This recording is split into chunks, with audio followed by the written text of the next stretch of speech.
Hello friends, आज हमारे पास Alto आई है। इसमें प्रॉब्लम के आज हम इसकी बात कर लेते हैं कि इसमें जैसे नॉइज़ जो होता है उसको कैसे डायग्नोस करना होता है। गाड़ी हमारे पास आती है, गाड़ी हम चलाते हैं, चेक करते हैं ऑन रोड। कोई भी ड्राइवर हो, अगर ड्राइवरिंग कर रहा है, वो चला रहा हो गाड़ी, तो उसको इस नॉइज़ के बारे में कैसे मालूम पड़ेगी कि कौन सी चीज़ किस चीज़ की आवाज़ आ रही है। जब हम कभी गाड़ी रनिंग कर रहे हैं, आवाज़ आने लगती है गाड़ी में, हमको हमेशा गैराज पे जाना पड़ता है, तो वो चीज़ हम खुद गैराज पे ना ले जाके खुद ही डायग्नोस कर सकते हैं। कई चीज़ ऐसी भी होती है, तो इसमें हम देखते हैं कि नॉइज़ की डायग्नोस कैसे की जाती है।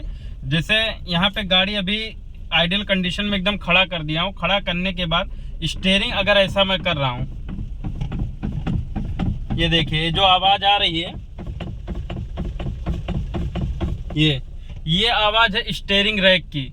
जो अपना steering rack ball joint and एक ही साथ जुड़ा होता है, ये उस चीज़ की आवाज़ है। और यही सेम आवाज़ एक चेक करते हैं, जैसे कि गाड़ी हम ऐसा रनिंग कर रहे हैं और उसके बाद ऐसा करते हैं, एकदम ऐसा हिलाते हैं। जब उसमें आवाज़ आती है तो अपना बैलेंस रॉड बुश और लिंकेज की होती है।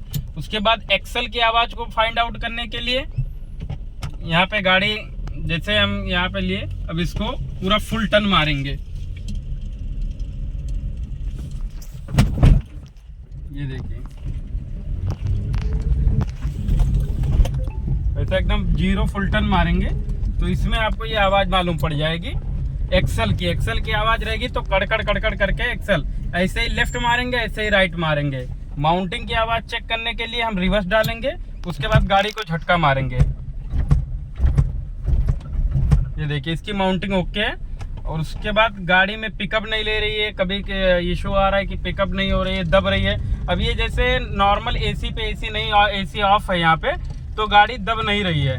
उसके बाद एसी जब हम ऑन कर दे रहे हैं, गाड़ी पिकअप दब रही है। तो इसमें हमारा प्लग का हो गया, थ्रोटल बॉडी हो गया, ये सब चेक करना होता है। एयर फिल्टर भी चेक करना होता है।